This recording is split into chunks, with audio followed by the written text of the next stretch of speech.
Okay, here's the story of Emma Thompson, a New Yorker facing a terrifying health crisis, as told from her perspective, Act 1. Introduction. My life in New York City was a whirlwind, a constant state of motion and ambition.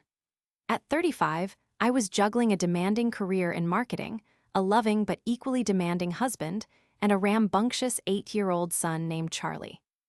We lived in a cozy brownstone in Brooklyn, a world away from the towering skyscrapers of Manhattan, but close enough to feel the city's pulse. Or at least, it used to be. For months, I'd been feeling off. Not just a little tired, like the kind of tired a working mom gets, but bone-deep exhausted. Food had lost its appeal. Even my favorite pizza from down the street tasted like cardboard. I was losing weight, too, which under normal circumstances might have been a welcome side effect of the constant running around. But this was different. It was like my body was shrinking from the inside out. I went to see Dr. Henderson, our family physician.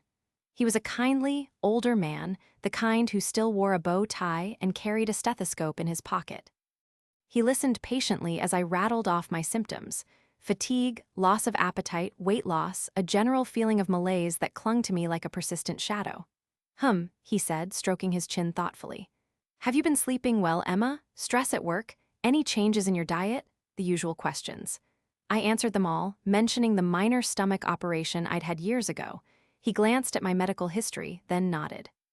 Sounds like acid reflux, he declared with a certainty that surprised me. Probably a bit of heartburn causing the discomfort. I'm going to prescribe you some lansoprazole. Take it for a few weeks and let's see if it helps. Heartburn? I didn't have any heartburn symptoms. No burning sensation in my chest, no sour taste in my mouth. But Dr. Henderson was the expert. I trusted him. So I filled the prescription and started taking the medication, hoping it would magically make everything disappear. Weeks turned into months, and the lansoprazole did absolutely nothing. In fact, I felt worse. The exhaustion deepened, the weight loss accelerated, and a dull ache started to throb in my lower abdomen. I was convinced something was seriously wrong. I went back to Dr. Henderson, my anxiety growing with each passing day. Doctor, I pleaded, the medication isn't working. I feel terrible. I think it might be something serious. Maybe ovarian cancer? He chuckled dismissively. Ovarian cancer? Emma, you've been spending too much time on Dr. Google. Those websites will scare you half to death. It's just the heartburn. Give the medication another 6 months. If you still feel bad, then we'll consider further tests. 6 months? I couldn't wait 6 months. I knew in my gut that something was terribly wrong. Doctor, please, I begged. I'm not a hypochondriac. I know my body. I need a scan. An ultrasound, anything. He sighed, his patience clearly wearing thin. All right, Emma, I'll order an ultrasound, but I'm telling you it's probably nothing, just to ease your mind. He wrote the order, handed it to me with a weary smile, and sent me on my way. I left his office feeling a mix of relief and frustration. Relief that I had finally convinced him to take me seriously, but frustration that it had taken so much effort.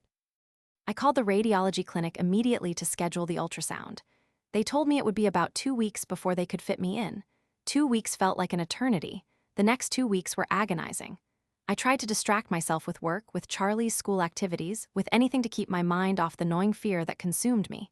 But it was no use. Every ache, every twinge, every wave of nausea sent my anxiety spiraling. Finally, the day of the ultrasound arrived. I was a nervous wreck. I could barely eat breakfast, and my hands were shaking as I drove to the clinic. The ultrasound technician was a kind, middle-aged woman with a soothing voice. She led me to a darkened room, had me lie down on a table, and applied a cold gel to my abdomen. As she moved the transducer across my skin, I watched the blurry images on the monitor, trying to decipher what they meant. After what felt like an eternity, she turned off the machine and wiped the gel from my stomach. The doctor will review the images and contact you with the results, she said with a neutral expression. I thanked her and left the clinic, my heart pounding in my chest. I knew something was wrong. I could feel it. The next day, I called Dr. Henderson's office to check on the results. The receptionist put me on hold, then came back on the line with a flustered tone. Oh, Emma, I'm so sorry, she said. There seems to be a mistake. Your ultrasound was marked as low priority, and it hasn't been reviewed yet. Low priority? I felt a surge of anger and despair wash over me. But Dr. Henderson ordered it, I exclaimed. I'm in pain. I need to know what's going on. I understand, Emma, the receptionist said apologetically. Let me see what I can do.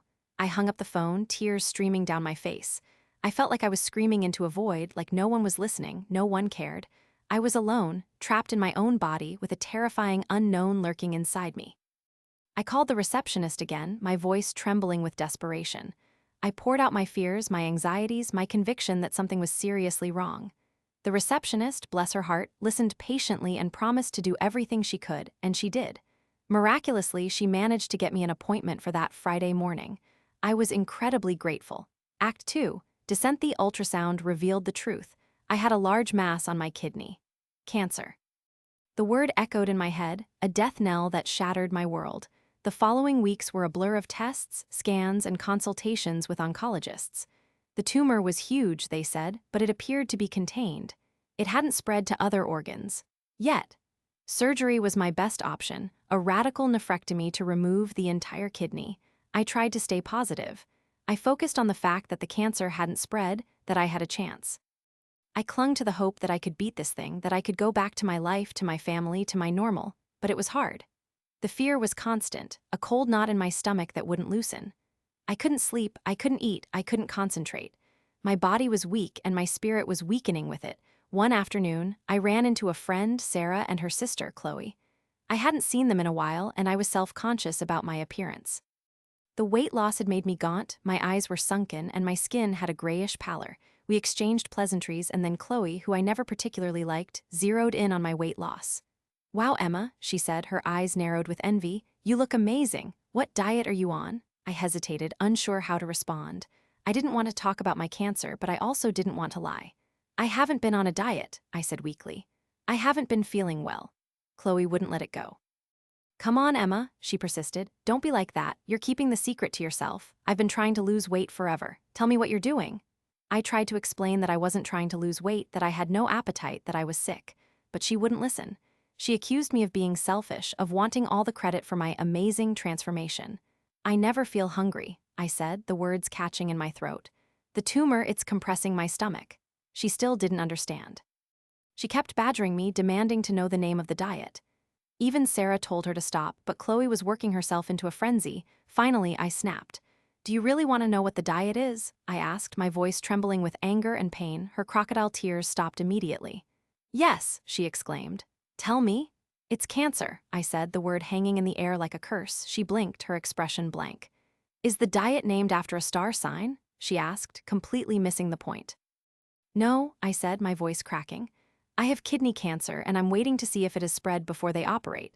The penny finally dropped. Her face paled, and she stammered, "Oh my God, Emma, I didn't know. I'm so sorry. You just look so good, I wanted to look like you." "You do know I can die, right?" I said, the words laced with bitterness.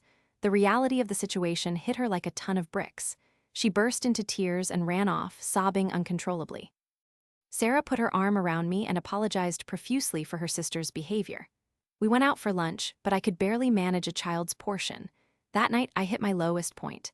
I lay in bed, staring at the ceiling, the fear and despair overwhelming me. I was facing a life-threatening illness, and all someone could focus on was my weight loss. It felt like the world was mocking me, trivializing my suffering. I cried myself to sleep, wondering if I would ever feel normal again. Act 3, resolution. The surgery was scheduled for 2 weeks later. I spent those weeks preparing myself, both physically and mentally. I ate as much as I could, trying to build up my strength. I spent time with my family, cherishing every moment. The day of the surgery arrived, and I was surprisingly calm. I had accepted my fate, whatever it might be. I kissed my husband and son goodbye, told them I loved them, and walked into the operating room. The surgery was long and difficult. They removed my entire left kidney, along with the tumor. I woke up in the intensive care unit, groggy and in pain. The recovery was slow and arduous. I developed sepsis, a life-threatening infection, and spent weeks in the hospital. There were moments when I thought I wouldn't make it, but I did. Slowly, painstakingly, I recovered. I regained my strength, my appetite, and my spirit. The cancer was gone. I was cancer-free. 10 years have passed since that surgery. 10 years and 12 days, to be exact. I still have problems. I lost a lot of my insides, and I have chronic pain. I have good days and bad days, but I'm alive.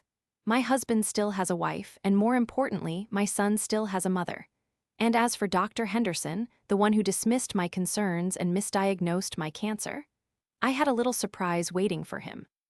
I took the ultrasound image of the tumor, the one that had confirmed my worst fears, and had it blown up to poster size.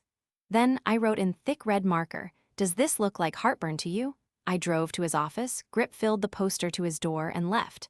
I had already found another practice, completed the paperwork, and changed practices. Apparently, it took them weeks to get the poster off the door. They used lighter fluid, razor blades, everything. Being British and stoic, they got as much off as they could, and that doctor refused to use that room again. I was waiting for a letter to turn up threatening me with action for criminal damage, but they must have thought it would be best to leave it alone. As for Chloe, Sarah's sister, I never saw her again. Sarah apologized for her behavior, but I couldn't forgive her.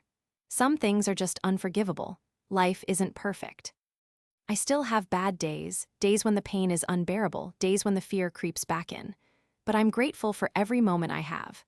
I'm grateful for my family, my friends, and my health, and I'm grateful that I listened to my gut, that I didn't let anyone dismiss my concerns, that I fought for my life. Because in the end, that's all we can do. Fight for our lives and never give up hope.